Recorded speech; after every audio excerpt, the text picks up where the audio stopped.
మూసి మురికంతా కాంగ్రెస్ల నోట్లోనే ఉంది. కల్వకుంట్ల చంద్రశేఖరరావు కొడుకు ఎవరు? కల్వకుంట్ల రామారావు.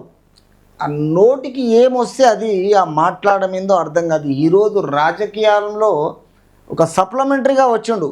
ఆ 3 అక్షరాల కేసీఆర్ లేకపోతే మనోనికి రాజకీయమే గతి లేదు. ఈరోజు వచ్చి ఏం చేస్తున్నాడంటే ఇక్కడ కాంగ్రెస్ పార్టీకి, ఇక్కడ ప్రజలకు, తర్వాత సెలబ్రిటీస్లకు గొడవలు పెట్టిస్తున్నాడు. ఏమన్నా మాట్లాడితే వాళ్ళు చేసింది పరిపాలన 10 సంవత్సరాలు పీకేసిరని ఈరోజు కాంగ్రెస్కు అధికార పార్టీని విమర్శించడం. అయినా ఇప్పుడు తెలంగాణ రాష్ట్ర సీఎం లండన్ పోయి మూసీ నదిని ఒక బ్రహ్మాండంగా తీర్చిదిద్దడానికి పూనుకున్నాడు. ఆయన పూనుకున్న తర్వాత ఈరోజు బావబామార్దులు ఇద్దరు కలిసి ఇక్కడ రాహుల్ గాంధీ చేస్తున్నాడు.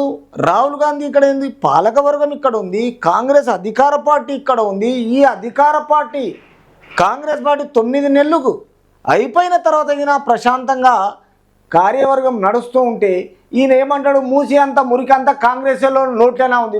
మరి మీ నోట్ల ఏమున్నది ఒకసారి ఆలోచన చేయండి. ఇదే కేసీఆర్ ఏమన్నాడు? హైడ్రా విషయంలో ఎవరు అనధికారంగా కట్టడానికి వీల్లేదన్నాడు. మరి మీ అయ్యనే కదా చెప్పింది.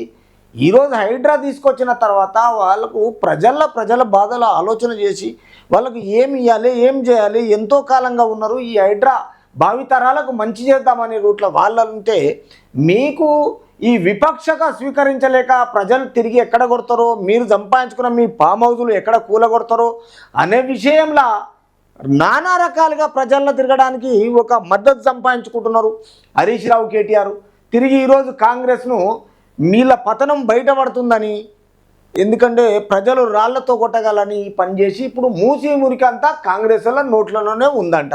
మరి వీళ్ళ నోట్లో ఏముంది? 10 సంవత్సరాలు వీళ్ళు చేసినప్పుడు ఏముందో ఒకసారి ఆలోచన చేయాలి. మూసి మురికి అంతా వాళ్ళ నోట్లోనే ఉంది. ఇక శుద్ధి చేయడం ఎందుకు? 1,50,000 కోట్లు ఖర్చు ఎందుకు అని కాంగ్రెస్ నేతలను ఉద్దేశించి బీఆర్ఎస్ వర్కింగ్ ప్రెసిడెంట్ కేటీఆర్ గురువారం నాడు ఎక్స్ వేదికగా విమర్శించారు. మూసి నిర్వాసితుల్లో ఒకే ఇంట్లో ఉంటున్న ఉమ్మడి కుటుంబాలను రోడ్డు కీడ్చి వారి మధ్య చిచ్చు పెడుతున్న మూర్ఖుడు సీఎం రేవంత్ రెడ్డి అని ఆరోపించారు. ఇల్లు ఖాళీ చేస్తే డబుల్ బెడ్రూమ్ ఇంటితో పాటు 25,000 పారితోషికం అంటూ అధికారులు వెకిలి ఆఫర్లు ఇస్తున్నారన్నారు.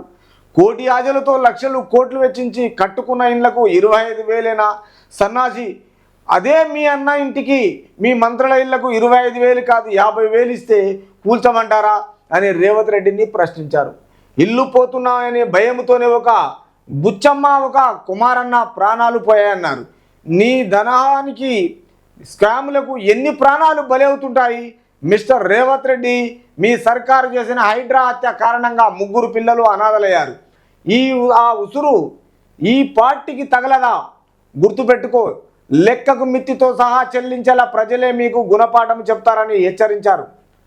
కేవలం ఏంటంటే ఈ హరీష్ రావు, రేవంత్ రెడ్డి ఎవరు మన కేటీఆర్ ఇక్కడ షాడో సీఎంగా వాళ్ళు అయి ఉన్నప్పుడు కొనసాగించి వాళ్ళు చేసిన అరాచకాలు బయటపడని, తర్వాత వేరే ఆస్తుల మీద వీళ్ళు కబ్జాలో ఉన్నారు, అవి ఎప్పుడు కూలగొడతారని భయంతో భయపెట్టకుండా ప్రజలతోటి ఇలాంటివి ఎట్లా అంటే ఒక విడ్డూరంగా ఒక విధంగా వాళ్ళకు మనుషులకు తాపిచ్చి కొన్ని ప్రీపెయిడ్ ఛానళ్లకు తయారు చేసి ఈరోజు కొండ సురేఖకు, తర్వాత రఘునందన్ రావు విషయంలో, ఒక ఆర్ విషయంలో, తర్వాత సమంత విషయంలో, రకుల్ ప్రీత్ సింగ్ విషయంలో, ఇలాంటి ఆడపడుచుల విషయంలో ఈ కాలాంతకులు ఈ తప్పు పనులు చేసి ఈరోజు అమ్మాయిలను, సెలబ్రిటీలను ఒక లాగడానికి కారణమైనోళ్ళే వీళ్ళు.